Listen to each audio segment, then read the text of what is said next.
बिस्मिल्लाहिर्रहमानिर्रहीम। अस्सलाम वालेकुम नाज़रीन, प्रोग्राम आप देख रहे हैं 7 से 8 सना हाशमी के साथ। मुझे उम्मीद है कि आप तमाम लोग खैर खैरियत से होंगे। प्रोग्राम के आगाज़ में आपने एक मोन्टाज मुलाहिज़ा फरमाया जिसमें काफ़ी हद तक शायद आप समझ चुके होंगे कि आज हम किन मौज़ूआत पर बात करने जा रहे हैं। एक तरफ तो ज़ाहिर है कोरोना वायरस जो है पूरी दुनिया में फैला हुआ है, इससे हलाकतें हो रही हैं, लेकिन पाकिस्तान जैसा मुल्क मुसलसल बुनियादों पर मुआशी अबतरी का शिकार है। गो के हुकूमत पाकिस्तान हमें यह बता रही है कि आदाद और शुमार की रोशनी में मईशत सही समत की जानिब गामजन है, लेकिन इसमें किस हद तक सदाकत है, क्योंकि ज़मीनी हकाइक जब हम देख रहे हैं तो बेरोजगारी में बड़ी तादाद में इजाफा हुआ है। आलमी इदारे रिपोर्ट कर रहे हैं कि कराची में 25% से ज्यादा गुर्बत की लकीर से नीचे लोग जिंदगी गुजारने पर मजबूर हैं। यहाँ ये शवाहिद भी सामने आ चुके हैं कि 2 वक्त की रोटी के जिनको लाले पड़े थे, अब वो ये सोच रहे हैं कि ज़ाहिर मुखैर हजरात की यहाँ मौजूदगी है। कराची शहर की अगर मैं बात करूँ, समाजी कारकुनान की एक बड़ी तादाद है जो ऐसे लोगों को सपोर्ट कर रही है कि 2 वक्त की रोटी कम अज कम उनको नसीब हो सके, लेकिन उनके रोजगार का मुस्तकिल बुनियादों पर कोई इंतजाम मौजूद नहीं है। समाज के अहम लोग ऐसे मामलात में किस हद तक समाज की मदद कर रहे हैं, शायद ये देखना आज हमारे लिए जरूरी था। तो प्रोग्राम में आज हम इस मौजू पर बात करेंगे। सिंध में एक बड़ी तब्दीली आ गई है और कराची के नए एडमिनिस्ट्रेटर भी मुकर्रर कर दिए गए हैं, जनाब मुर्तज़ा वहाब साहब। और इस तब्दीली के बाद सिंध की दोनों बड़ी अपोजिशन की जमातें, चाहे पाकिस्तान तहरीक इंसाफ हो या MQM पाकिस्तान, दोनों ने बड़ी ज़्यादा न सिर्फ इस मामले को मुस्तरद किया है, बल्कि ज़ाहिर है वो कह रहे हैं कि ये सारा निज़ाम जो है लपेटने की तरफ शायद लेकर जा रही है पाकिस्तान पीपल्स पार्टी। क्या है हक़ाइक़, इस पर बात होगी, लेकिन ज़रा सबसे पहले कोरोना की मौजूदगी में हमारे जो समाजी कारकुनान काम कर रहे हैं उसकी तरफ आपको लेकर जाती हूँ, क्योंकि मैंने अभी जब एक्सपो सेंटर का बिल्कुल रीसेंट दौरा किया था तो मैंने वहाँ जाके देखा कि लोग कह रहे थे कि प्यास की शिद्दत से हम निढाल होते हैं, यहाँ आ जाते हैं तो जाने का पता नहीं होता, कतारों पर कतारें लगी हैं। लेकिन कराची में ही 4 ऐसे बड़े पॉइंट्स हैं जहाँ पर अब कोविड वैक्सीन जो है वो लगाई जा रही है। ये कौन से सेंटर्स हैं, इदारा कैसे काम कर रहा है, समाज के लोग कैसे मदद कर रहे हैं अपने लोगों की, इस पर बात करने के लिए मेरे साथ जफर अब्बास सरबराह हैं, JDC के समाजी कारकुन हैं, YDSNG मौजूद हैं। जफर बहुत बहुत शुक्रिया, अस्सलाम वालेकुम।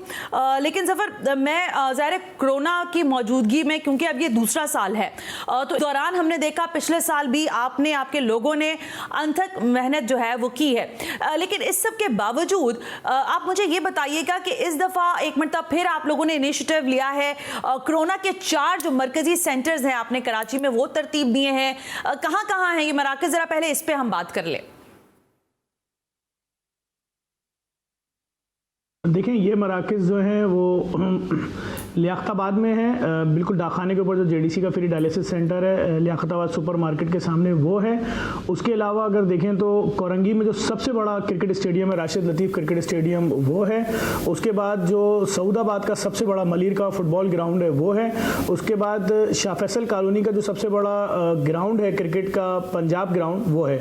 और हमने कोशिश की है हर सेंटर के अंदर इतने ड्राइव थ्रू और वॉक थ्रू बना दिए हैं, सिंध गवर्नमेंट DMC और KMC की मुख्तलिफ जगहों पर साथ है कि कम से कम भी 24 घंटे में 40 से 45 हज़ार लोग आराम से वैक्सीनेशन करा लें। किसी किस्म की धक्कम पेल ना हो। वहाँ पर पानी का इंतजाम भी किया हुआ है, वहाँ पर रेस्क्यू टीमें भी मौजूद हैं, वहाँ पर JDC की एम्बुलेंसेज भी मौजूद हैं, और हम कोशिश कर रहे हैं वहाँ पर जो स्टाफ काम कर रहा है उनके लिए भी तीनों टाइम का खाना नाश्ता ये वक्त पे फराम किया जाए। और इसी तरीके से अभी हम औरंगी टाउन में भी रब्ता कर रहे हैं एडमिनिस्ट्रेशन से कि औरंगी टाउन में और लांडी में भी इसी किस्म के बड़े सेटअप लगा दिए जाए ताकि लोग वहाँ पर आएँ और 10-20 मिनट 25 मिनट के अंदर वैक्सीनेशन कराएं और वापस जाएं अपने घर को। ओके जफर, जाहिर है ये तो आपका बहुत बड़ा कंट्रीब्यूशन है जो आप कर रहे हैं एडमिनिस्ट्रेशंस के साथ मिलकर, जिले हुकूमतों के साथ मिलकर, लेकिन शायद मैं आपसे आज जो मैंने आपको जहमत दी है वो एक बिलखुसूस नुक्ते के लिए दी है।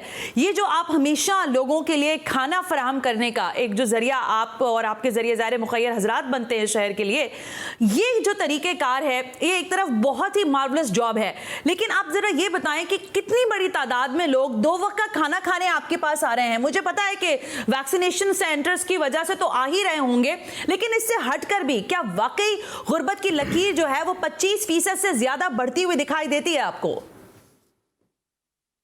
देखिए 25% तो जिस किसी ने सर्वे किया होगा, जहाँ तक उनकी गाड़ियाँ और मोटरसाइकिलें गई होंगी, उन्होंने वहाँ तक सर्वे करके आपको बता दिया। मैं तो ये रो रहा हूँ, पिछले 4-5 सालों से आपको बता रहा हूँ किस तरीके से कराची के अंदर बेरोजगारी बढ़ती जा रही है, लोगों को कोटे के नाम पे नौकरियाँ नहीं दी जाती हैं, वो एक सिलसिला है। कारोबार कहाँ है? कोविड ने 2 साल के अंदर जो कारोबार था उसको भी खत्म कर दिया, लोगों के कारोबार तबाह हुए तो उन्होंने लोगों को नौकरियों से निकाला, जब लोग नौकरियों से निकले तो दोबारा गुर्बत बढ़ी। बल्कि मैं तो ये तक आपको बता रहा हूँ कि मिडिल क्लास फैमिली ने इस साल अपने घर में अफ्तारी का एहतमाम नहीं किया, तो ये बहुत बड़ा सवालिया निशान था ना।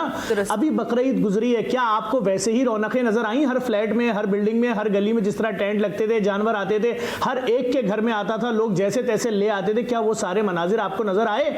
हम तो बार बार आपसे कह रहे हैं कि इस वक्त ये कंडीशन है कि मैं तो लोगों से पूछता हूँ, हुक्मरानों से पूछता हूँ, उन अमीर लोगों से पूछता हूँ जो टीवी पे आके बैठ के बोलते हैं नहीं नहीं बहुत अच्छे हालात हैं, हर तरफ खुशहाली है। मुझे आप बताइए 30,000 रुपए के अंदर महीना गुजार के, जबकि आपने तो कहा 16,000 रुपए के अंदर महीना गुजार भी लोगे और पैसे बच जाएंगे, अच्छी जिंदगी। अब 16,000 रुपए में तो रोटी भी नहीं आती भाई, प्याज और चटनी के साथ भी अगर खाए ना बंदा, प्याज चटनी हटा दो, सिर्फ रोटी, अगर 12 आदमी घर में है तो उनकी रोटी नहीं आती 16,000 रुपए में। तो लोगों की हालत अच्छी नहीं है। 2 साल पहले जो आटा आप 300 रुपए का 10 किलो खरीदते थे, 750 रुपए का है। जो चीनी आप 50 रुपए खरीदते थे वो 120 रुपए की है। जो पेट्रोल आप खरीदते थे 70-80 का, वो 120 रुपए लीटर है, बल्कि अभी 20 रुपए और बढ़ने जा रहा है। तो बात यह है कि दवाइयां हो चाहे कोई भी, भाई आपने 20 रुपए बढ़ाया पेट्रोल पे, ट्रांसपोर्टर्स ने एक आदमी से 10 रुपए ऊपर किराया लेना शुरू कर दिया है। 10 रुपए का मतलब है आते हुए 10 रुपए ऊपर, जाते हुए 20 रुपए एक दिन का, 600 रुपए उसके महीने के बजट पे सिर्फ किराए ने मार दिया उसको। तो बात ये कि यहां तो कोई सोच ही नहीं रहा। रोटी की कॉस्ट घर के अंदर पकाओ डबल हो गई, 300 रुपए वाला थैला 750 का हो गया, जिसकी तनख्वाह 60,000 थी 30,000 पे आ गया है। हाँ। आपने तनख्वाहें डबल कर दी। बात सिर्फ इतनी सी है, हमारे अवामी नुमाइंदे, चूंकि असल में लिविंग स्टैंडर्ड इतना चेंज है कि जो लोग अवाम में रहते हैं, अब बल्दिया टाउन में जो लोग रहते हैं उनका वजीर डिफेंस है तो उसको क्या मालूम कि 24 मार्केट, तुर्क मार्केट, कच्ची मोहल्ला, इन लोगों के लिविंग स्टैंडर्ड क्या है, इनकी प्रॉब्लम्स क्या हैं। बिजली नहीं होती तो कितनी अजियत होती है, गलियों में गटर का पानी भरा है कितनी अजियत होती है, सड़कें टूटी हुई है कितनी अजियत होती है, स्कूल कॉलेज के अंदर खिड़कियां नहीं है, पंखे नहीं है, उस कमरे में बैठ के बच्चा जब पढ़ता है कितनी अजियत होती है, टीचर डंडों से क्यों मार रही है, वो क्या सियासी बढ़ती है, उसको तालीम नहीं आती, उसको खुद इंग्लिश पढ़नी नहीं आती, क्या प्रॉब्लम्स है। जब तक उस इलाके का नुमाइंदा मुंतखब नहीं होगा, उस इलाके के मसाइल कैसे समझ में आएंगे? 100% बिल्कुल सही है जफर। ये इस बात की ही इंडोर्समेंट के साथ मैं आपकी ये बात को जरा लेकर चलना चाहती हूँ। मेरे साथ मौजूद हैं MNA आलमगीर खान, सरबराह फिक्सिट के, और जो मुआशी आदादोशुमार की जफर इंडिकेशन दे रहे हैं, वो कह रहे हैं जहां जहां तक शायद सर्वे करने वालों की मोटरसाइकिल्स गुजरी होंगी वहीं तक का सर्वे हुआ है। तो जरा मैं ये आलमगीर खान साहब से पहले तो ये पूछना चाहूंगी, आलमगीर खान साहब, गो के हम जफर अब्बास जैसे जितने भी ऐसे लोग हैं जो समाज के लिए बड़ा भरपूर काम कर रहे हैं, उनको न सिर्फ ये कि शाबाश देते हैं, उन पर फख्र भी करते हैं, लेकिन फिर हम ये सवाल उठाने के क्या हक जानिब हैं कि इस मुआशरे में, फिर अगर मैं सिर्फ कराची की सतह तक की बात कर लूं, पूरे पाकिस्तान की भी इसमें बात हो सकती है कि यहाँ बेरोजगारी रोजाना की बुनियाद पर बढ़ रही है। आलमगीर साहब, इसके लिए कोई वसाइल नहीं है। आप लोगों की जानिब से, आपकी हुकूमत की जानिब से 1 करोड़ नौकरियों का इंदिया दिया गया था, फिर ये लॉकडाउन से हुकूमत का, जिसको आप नफी करते हैं, NCOC नफी करता है, लेकिन जुज़वी लॉकडाउन में हम गरीब लोग जो है वो तो मारे जा रहे हैं सर। पहले तो ये कि ज़फ़र की काविशों को हम ख़ुद भी सराहते हैं और इसकी जितनी तारीफ़ की जाए वो कम है। रही बात लॉकडाउन की, कोविड की, तो यही वजह थी कि हम इस इक़दाम के ख़िलाफ़ थे। NCOC इस इक़दाम के ख़िलाफ़ था, वफाक इस इक़दाम के ख़िलाफ़ थी।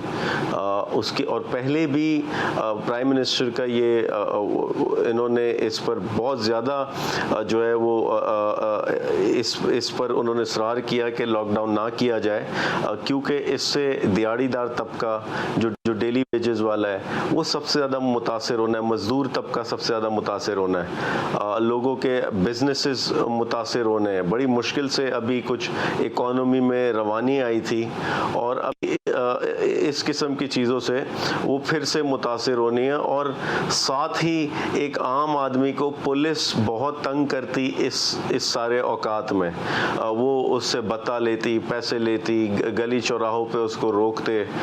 और रही बात महंगाई की, तो आप बिल्कुल दुरुस्त फरमा रही हैं, महंगाई है, कोई इस चीज़ से इनकार नहीं कर सकता, लेकिन आप उसके पस मंज़र में जाएं कि क्यों है महंगाई और डॉलर के रेट्स ऊपर जाते हैं, उस वजह से हर चीज़ का उस पर असर आता।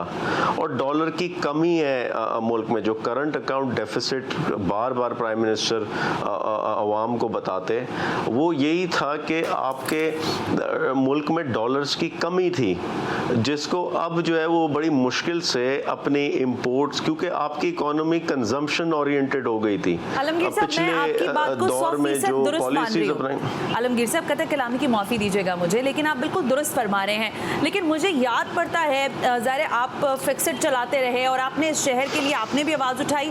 हम आपसे सिर्फ इस वक्त ये मैं जानना चाह रही हूँ, क्योंकि आज प्रोग्राम करने के सिर्फ 2 मकसद हैं कि क्या हम अपने लोगों को भिखारी बनाना चाहते हैं कि उनको 2 वक्त की रोटी देते रहें और उनको रोजगार ना दें, यानी उनको मछली पकड़ने का तरीका नहीं सिखा रहे, रोज मछली खिला रहे हैं। ये कब तक चलेगा सर? क्योंकि ये एक जाने बहुत अच्छा अमल तो है, लेकिन ये देर पा हल नहीं है सर।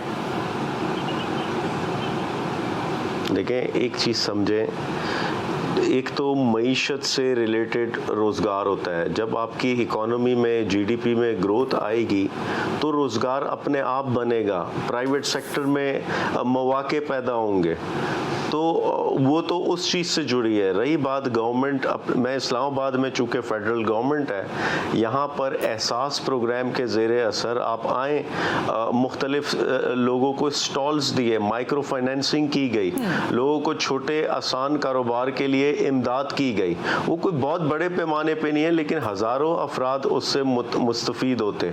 तो हुकूमत की जहाँ लिमिट है वफाकी हुकूमत की, वो कर रही है। रही बात कराची में, तो एक चीज़ समझें, वहाँ 18वीं तरमीम के बाद सिंध हुकूमत है जो टोटल अपनी पैरेलल सिस्टम को लेकर चलती। आप अगर मुझे कहें कि महंगाई में एक बड़ा असर वो डीसी एडमिनिस्ट्रेशन जो है या कमिश्नर कराची जो है कि कमिश्नरी निज़ाम के होते हुए कैसे इस्तेहकाम और कैसे चेक एंड बैलेंस होता है, मैं आती हूँ आलमगीर साहब। लेकिन जफर, मामला ये है कि अभी आप जो बात कर रहे थे अमीर और गरीब की, तो आरिफ शफीक साहब का एक बड़ा मशहूर शेर है ना कि गरीब शहर तो फाके से मर गया आरिफ, और अमीर शहर ने हीरे से खुदकुशी कर ली। अब ये जो हीरे से खुदकुशी का मामला है, यानी अदम तवाजुन जो है समाज का, इसको आप कैसे समझते हैं? क्योंकि पाकिस्तान तहरीक इंसाफ जैसी हुकूमत 14 एमएनएस के साथ तब्दीली ला चुकी है कराची में, और वो कहते हैं कि 18वीं आईनी तरमीम के होते हुए हम नहीं शुरू कर सकते यहाँ बहुत सारे प्रोग्राम। ये तो भला हो जफर अब्बास जैसे लोगों का जो हाथ बटा देते हैं हमारे। देखें, मैं इस वक्त जब आपसे बात कर रहा हूँ, इस वक्त भी मैं नीचे, मेरे पास एक औरंगी टाउन से साहब आए थे और उनको अपनी फैमिली में मैयत दफनाने के लिए पैसे नहीं अरेंज कर पा रहे थे, और अच्छी फैमिली के साथ थे। उन्होंने अपनी फैमिली की बॉडी रिलीज़ कराई और जैसे तैसे, और तदफीन के पैसे लेकर गए। जब तदफीन के पैसे उन्होंने ले लिए, उन्होंने कहा उसके बाद के जो मामलात हैं, कफन और मैयत बस, और उसके बाद वापस लाने के बाद घर पे जो खाना होगा मोहल्ले वालों का, ठीक है, लोगों की हालत बहुत ख़राब है। मैं फिर आपसे एक बात करूंगा, देखें, एक मिनिस्टर, एक बड़ा वजीर अपने अगर नौकर से पूछेगा कि हाँ भाई शहर में लोग खुश हैं, तो अगर वो नौकर सच बता देगा तो क्या वो नौकरी पे रहेगा? वो कैसे सच बता सकता है? मैं तो सीधी सी बात कर रहा हूँ, किसी भी शख्स के हाथ में आप 16,000 रुपये दें, बोले भाई यही पैसा बोला था ना आपने, इसमें महीना गुजार के दिखा दो। भाई नाले के ऊपर एक कमरा जो है उसका रेंट है 15,000 रुपये, नाले के ऊपर, नदी के ऊपर के। जब दरवाजा खिड़की खोलोगे नदी का फुजला, उसकी बदबू घर में आएगी। ये कराची के रेट बता रहा हूं मैं आपको। तो अगर 15,000 रुपए नाले के ऊपर रहने का किराया है, उसमें बूढ़ी माँ भी रहेगी उसी कमरे में, बीवी भी रहेगी, तुम्हारे बच्चे भी रहेंगे उसी कमरे में पढ़ेंगे, और वहां जैसे तैसे तुम जैसे भी बिजली लोगे, चाहे वो कुंडे में हो चाहे जैसे भी हो, उसके तुम्हें 5,000 रुपए भी भरने भाई, तो 21,000 तो ये हो गया। फिर उसके बाद आपने महीने में राशन तो डलवाना है घर में 10-12 हज़ार रुपए का, तो हो गए 33,000 रुपए। फिर जहां कहीं भी आप नौकरी करते हैं वहां जाएंगे मोटरसाइकिल पे, उसके अंदर अब जितना महंगा पेट्रोल हो गया, अगर 200 भी दिन का लग गया कम से कम, तो 6,000 ये हो गए, 39,000 हो गए। फिर जिस जगह नौकरी करने जा रहे हैं, दिन में खाना खाएंगे 2 रोटी और उसके साथ कहीं से कोई 70-75 रुपए की दाल की थैली लेंगे, 100 रुपए ये हो गए, महीने के 3,000 ये हो गए 42,000 रुपए। तो भाई बात यह है कि अमीर लोगों को या जो भी हमारे हुक्मरान है, एक दफा मिडिल क्लास मोहल्ले में 2 दिन के लिए शिफ्ट हो जाएं और देखें तो कि ये जिंदगी है क्या, बिल्कुल किन माफियाज के हवाले किया है भाई। तुम 20 रुपए लीटर पे बढ़ाते हो तो बस वाला 10 रुपए पर बंदा ऊपर ले रहा है, किसके पास जाए? तुमने जो हमारी यूटिलिटीज है प्राइवेट इदारों को दे दी, उनका जो दिल चाहे बिल भेज दे। वेरी गुड जफर, इसी पॉइंट पर आते हैं, मैं वापस आती हूँ। ये जो बातें जफर अब्बास साहब कह रहे हैं या आलमगीर साहब जिन चीजों की इंडोर्समेंट कर रहे हैं, फिर हम बाकी स्टेक होल्डर से भी बात करते हैं कि अब जाहिर है तब्दीली की बात मैंने कर दी, फिर जाहिर है पाकिस्तान पीपल्स पार्टी ने बड़ी तब्दीली कर दी।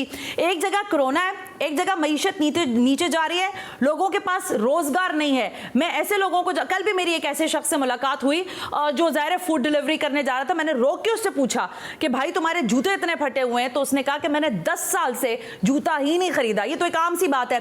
तो ये हमारे यहाँ जो चेंज की बात हो रही है कि एडमिनिस्ट्रेटर ला रहे हैं, कमिश्नरी निजाम ला रहे हैं, शहर की बेहतरी हो रही है, क्या वाकई बेहतरी की जानिब हम गामजन हैं या नहीं? Right after this break you watching 7 से 8।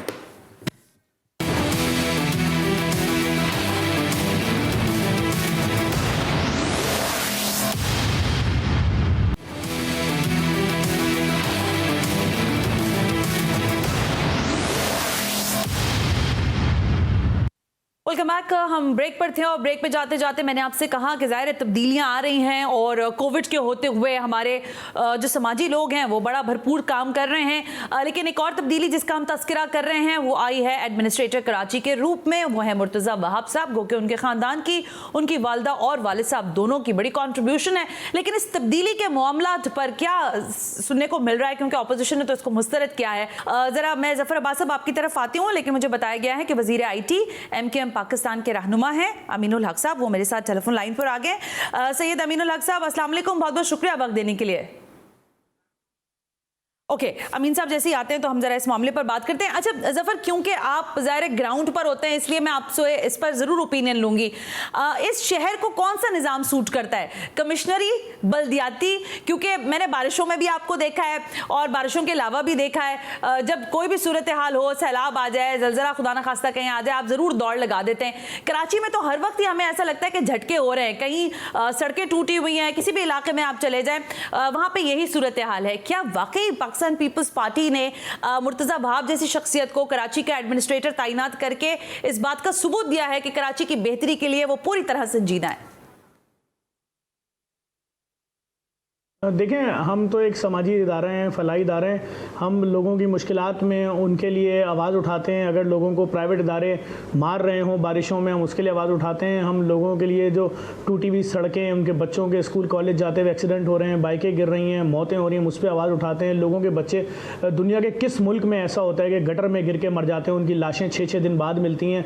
दुनिया के किस मुल्क में ऐसा होता है कि बड़े शहर के अंदर बारिश का पानी पूरी आबादियों का सामान ले जाए या डिबो दे उसके अंदर? लोगों के साथ जो भी जुल्म बर्बरियत होती है, हम उस पर आवाज़ उठाते हैं और उनके मसाइल के हल के लिए बोलते हैं। कराची के साथ देखें ना, कोई भी सियासी पार्टी हो वो ये बात ज़रूर बोलती है कि कराची को तो एक मनसूबाबंदी के तहत बर्बाद किया गया है।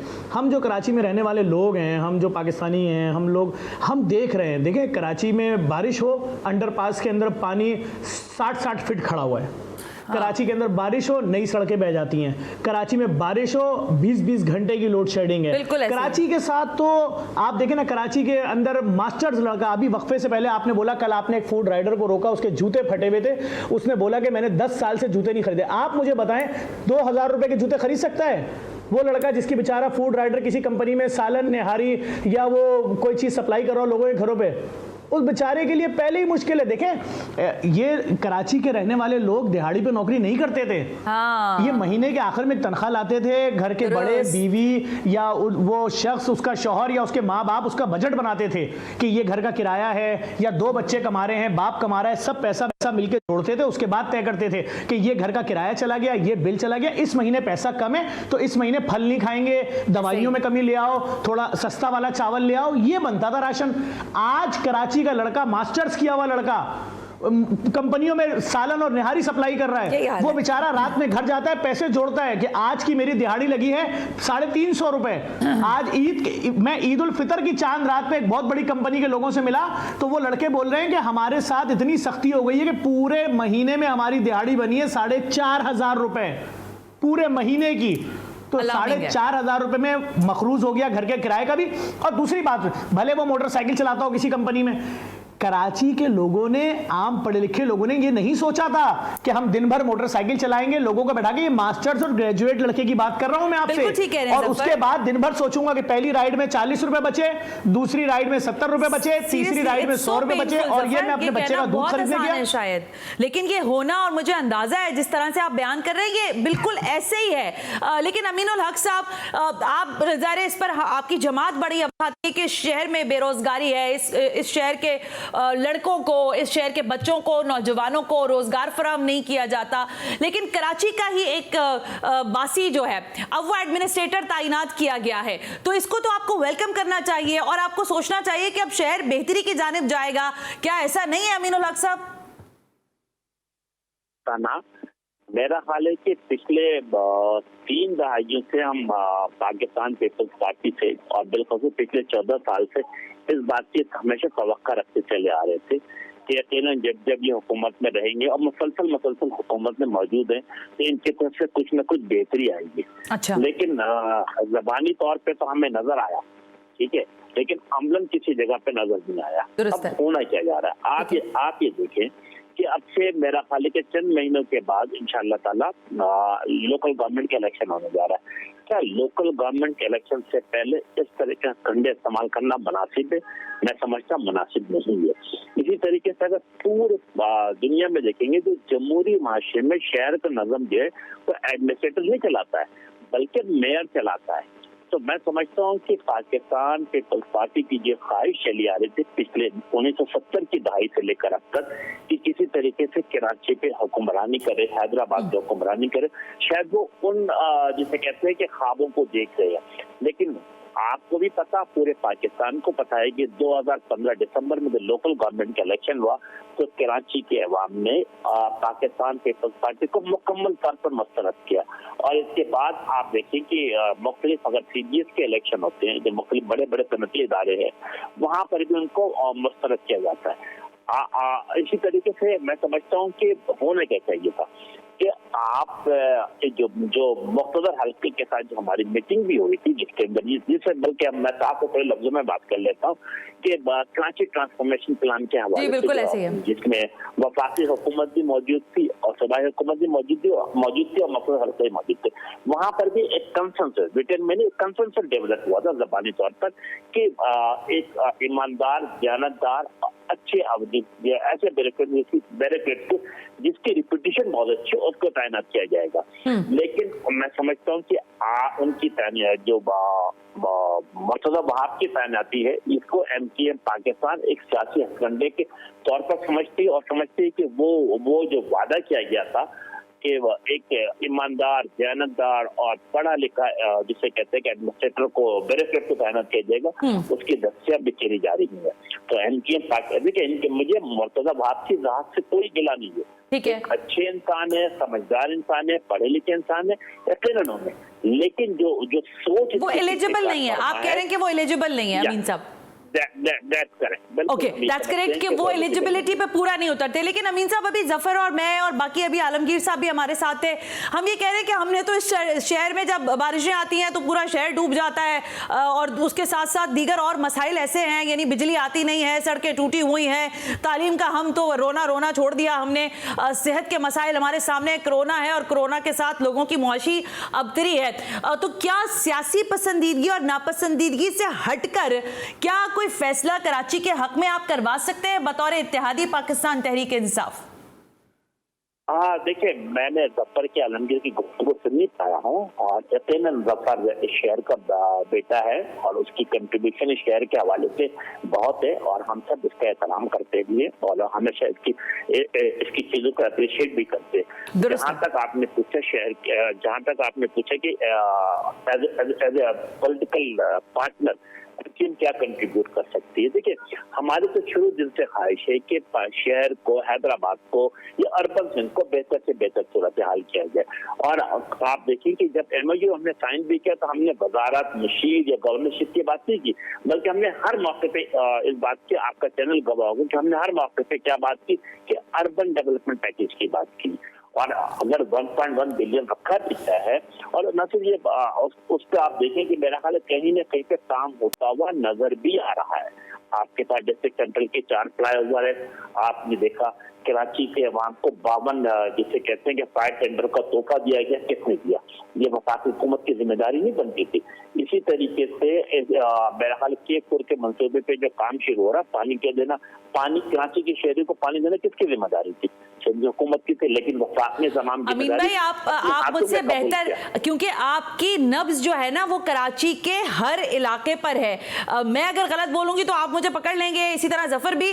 कराची में बहुत सारे बल्दिया का सिर्फ मैं नाम ले लूं, अगर वहां 2 साल 1.5 साल हो गया नल में पानी नहीं आया, वाटर बोर्ड के बाहर एहतजाजी मुजाहिरे पाकिस्तान तहरीक इंसाफ के साथ हमने देखे, लेकिन उसका हासिल उसूल मेरा सवाल यह है कि आप एक बड़े कॉन्ट्रीब्यूटर हैं, बड़े सपोर्टर है पाकिस्तान तहरीक इंसाफ के बतौर इत्तेहादी, फिर भी ये वाले मसले हल नहीं हो सके जहां आपका ट्रू वोट बैंक है। अमीन भाई देखिए, ये बात आप बिल्कुल दुरुस्त कह रही है। सिर्फ बल्दिया टाउन में नहीं है बल्कि सुरजानी टाउन और औरंगी टाउन में भी ऐसे इलाके ऐसे ही है जहाँ मेरा ख्याल है कि 30 दिन 35 दिन 40 दिन 45 दिन के बाद पानी आता है। हाँ। देखिए, बुनियादी तौर पर जिम्मेदारी बनती थी Karachi water and sewerage board की, बनती है, लेकिन पाकिस्तान पीपल्स पार्टी किसी सूरत में भी, सिंध हुकूमत किसी सूरत में भी यहाँ बजट देने को तैयार नहीं होती है। छोटे छोटे मसाइल के लिए उस वक्त भी जिसे कहते हैं कि district chairman, UC chairman, councillor इनके दरवाजों के चक्कर लगाते थे, लेकिन मसला हल नहीं हुआ।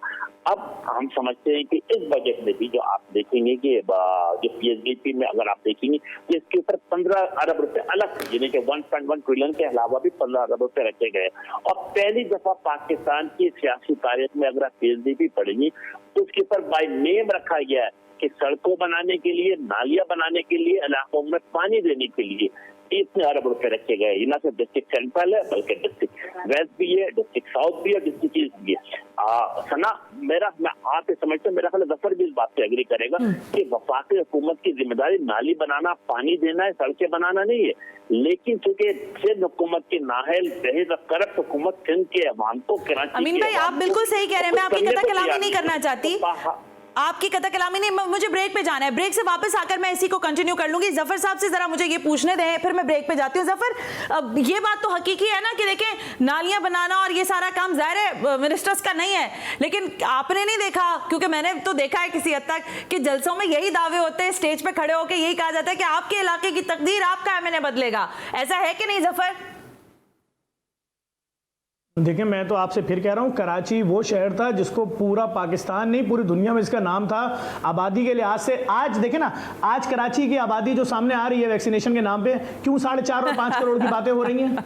जिस वक्त कराची को हुकूक देने की बात होती है उस वक्त क्यों नहीं हो रही थी ये बातें? उस वक्त तो कहा जा रहा था कि हर मरदमशुमारी में 1.5 करोड़ लोग कम हो गए, कराची के हर मरदमशुमारी में 1.5 करोड़ लोग कम होते जा रहे हैं। मुझे तो लग रहा था आने वाली अगली 2 मरदमशुमारी में कराची की आबादी 30 या 35 लोग रह जाएंगे, खाली अफराद। तो बात यह, कराची को आप अस्पताल नहीं दे रहे, कराची को आप स्कूल नहीं दे रहे, कराची को आप सड़कें नहीं दे रहे। कराची के नौजवान का नसीब है मोटरसाइकिल पे लोगों को बैठा के ड्रॉप करे और 30-30 रुपए कमाए, मास्टर्स और ग्रेजुएट लड़का। कराची के लड़कों के लिए नौकरियां नहीं दे रहे आप, कराची के ऊपर आपने कोटा। कराची के साथ तो वो जुल्म हुआ है, कराची का सीव्यू जो था जहां लोग चले जाते थे फ्री में कि चलो आओ एंजॉय कर लेते हैं, फ्री में, हमारी औकात नहीं है महंगे महंगे होटलों में, महंगे महंगे पार्कों में जाने की, वहां पर आपने पूरे कराची का नाला खोल दिया लाके, फुजला बह रहा है सारा। हाँ। तो लोग कहां जाएं? उनके पास तो पैसे नहीं है, हॉक्सबे में जाके 6-6 हजार रुपए का हट खरीदे हैं। सही बात है, बिल्कुल सही है सर। कराची कितना रोए, कराची कितना रोए, आप बताएं। अच्छा, वैसे अच्छा पॉइंट है जफर ने जो ये कहा कि जो काउंटिंग हो रही है वैक्सीनेशन पर, ये बड़ा सोशल मीडिया पर चल रहा है। मैं अमीन साहब से भी पूछ लेती हूँ इस पर ओपिनियन। क्या आप कलेक्टिवली ये बात आ रही है कि क्या वाकई 1 करोड़, 1.5 करोड़, 2 करोड़ या 3 करोड़ कराची की आबादी खड़ी कहाँ है इस वैक्सीनेशन से? शायद ये वाली चीज तो इसकी तस्वीर जो है वो साफ हो जाएगी। लेकिन शहर के मसाइल पर पाकिस्तान पीपल्स पार्टी की संजीदगी क्या देखने को मिल रही है, और अगर ये है तो सियासी जमातों को पाकिस्तान पीपल्स पार्टी के हाथ मजबूत करने चाहिए? इस सवाल का जवाब लेते हैं right after this break. You watching 7 से 8।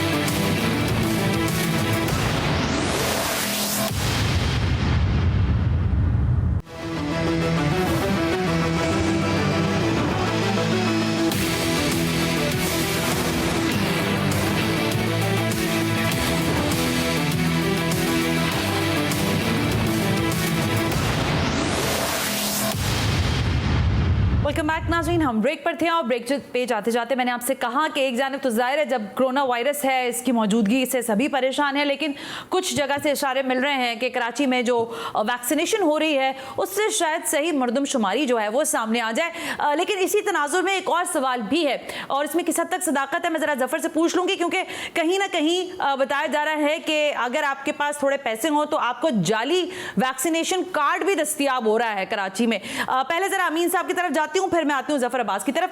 अमीन अलग साहब फरमाइएगा कि कराची की मरदमशुमारी का मामला आपको लगता है कि इस कोरोना वायरस की वैक्सीनेशन के बायस कुछ साफ हो जाएगा, पता चल जाएगा कि कितने करोड़ हैं या लाख हैं?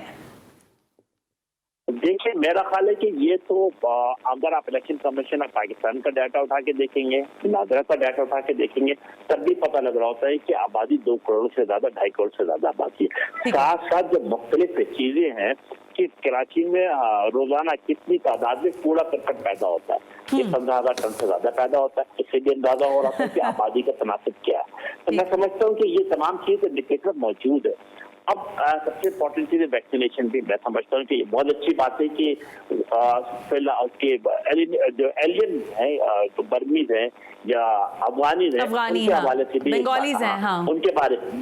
उनके बारे में भी बात की गई कि यस, उनके साथ भी वैक्सीनेशन लगाया जाएगा। लेकिन हो क्या है, मेरा ख्याल है कि आपको देखना होगा कि वफाकी हुकूमत तमाम पूरे को वैक्सीन, बल्कि पूरे पाकिस्तान को वैक्सीनेशन प्रोवाइड कर रही है। इसी तरीके से अगर आप एक्सपो सेंटर की सिर्फ एक मिसाल मैं देता हूँ कि एक्सपो सेंटर भी वफाकी ज़िले ममलिकत था। सिर्फ हुकूमत को करना क्या था, सिर्फ मैनेज करना था। लेकिन पूरे पाकिस्तान ने उसकी तस्वीर देखी एक्सपो सेंटर की कि 10-10 घंटे तक लोग हजारों की तादाद में लाइन लगा के मौजूद थे, उन्हें वैक्सीनेशन नहीं कराया जा रहा था। तो सवाल ये पैदा होता है कि इस मैनेजमेंट का काम था हुकूमत का, लेकिन इनकी नाअहली, इनकी बेइज्जती कराची के इमाम के साथ। अमीन साहब, मेरी ख्वाहिश है कि किसी दिन आप स्टूडियो में आए तो फिर हम ज़ाहिर 12 साल नालायकी जो सिंध हुकूमत की वो तो है, लेकिन फिर बाकी जो मुहर्रिकात और असबाब रहे उस पर भी किसी रोज बात करते हैं। सही है ना, किसी दिन स्टूडियो तशरीफ लाते हैं तो फिर बात होती है जरा इस पर। जरा जफर साहब मुझे ये फरमाइएगा, ये जो जाली वैक्सीनेशन कार्ड डिस्ट्रीब्यूट हो रहे हैं, मुझे पता चला कि एक्सपो सेंटर के बाहर जाएं और 100 रुपए दे दें या कोई 500 रुपए मांग लेगा और एक अच्छा बेहतरीन वैक्सीनेशन कार्ड मिल जाएगा। ऐसा हो रहा है या नहीं हो रहा? आपके रिव्यू में क्या आ रही हैं चीजें? देखिए, हमारी भी नॉलेज में सुनने में आया सोशल मीडिया पे कि भाई इतने रुपए दे दो, 1000 रुपए दे दो, घर बैठे ले लो, पूरी फैमिली का पैकेज ले लो, ये ले लो, वो ले लो। हमने जितने बड़े इस वक्त कराची के सबसे बड़े जो वैक्सीनेशन सेंटर चल रहे हैं चारों, वो जेडीसी ने सिंध गवर्नमेंट के साथ और डीएमसी कोरंगी के साथ और डीएमसी सेंट्रल और केएमसी के साथ मिलकर चला रहे हैं। हमने जो हमें स्टेशनरी मिली थी हुकूमत की तरफ से, हमने वो स्टेशनरी ली, हमने अपनी छपवाई है। ये देखें, ये जो फॉर्म अगर आप जूम कर सकते हो, ये जो इसके ऊपर सीरियल नंबर है ना, यहाँ पर ये देखें, हमने हर फॉर्म पे सीरियल नंबर डाला है और वही सीरियल नंबर कार्ड पे भी डलवाया है। ये देखें, हमने कार्ड भी खुद से छपवाए सारे, हजारों लाखों। क्यों छपवाएं? कि जब कोई शख्स वहां आ रहा है, आके अगर कहता है जी मेरे बॉस या मेरे फैमिली जो है उसके 25 आप वैक्सीनेशन के फॉर्म भरें और उसके बाद जी फैमिली कहाँ है, और इतनी देर में डाटा तो चढ़ चुका सिस्टम में, तो भाई हम ऐसा कोई चक्कर ही नहीं कर रहे। हम तो भाई आपने मोबाइल के ऊपर मैसेज किया, जो भी है वो एमसीओसी का नादरा का, उसके ऊपर आपने मैसेज किया, वहां से रिप्लाई आ गया जी आप फला जगह से डलवाएं। उसके बाद आप वैक्सीन लगवाएंगे, जब वैक्सीन लगवा के आप सामने वाली टेबल पे आएंगे तब जाके डाटा सिस्टम में चढ़ेगा, भाई ये वैक्सीन लगी है, ये नाम है, ये इनका। हम कोशिश कर रहे हैं क्योंकि हम, लाजमी बात है, हमारे पास बहुत ज्यादा लोड है। कोरंगी वाला जो स्टेडियम है वो भी 40,000 लोगों के लिए बनाया गया है, शाह फैसल वाला भी 40,000 लोगों के लिए, सऊदाबाद मलिर वाला भी, और लियाकताबाद वाला डायलिसिस सेंटर भी 3 दिन हो गया शुरू हो गया है। हमारी कोशिश तो है जिस हद तक भी इस करप्शन को रोका जा सकता है रोका जाए, और हम अपने तौर पे जितने अखराजात कर सकते हैं हम कर रहे हैं। जफर वो ठीक है, आप कह रहे हैं अपनी स्टेशनरी, लेकिन कहीं आपके ही जो आप मुझे अभी दिखा रहे हैं बारकोड आपने लगाया, फिर आप कह रहे हैं आपने खुद ही प्रिंटिंग भी करवाई होगी ऑब्वियसली, तो ये कहीं और कहीं आपकी ये सारा डॉक्यूमेंटेशन जो है कहीं और जालसाजी में तो काम नहीं आ रहा?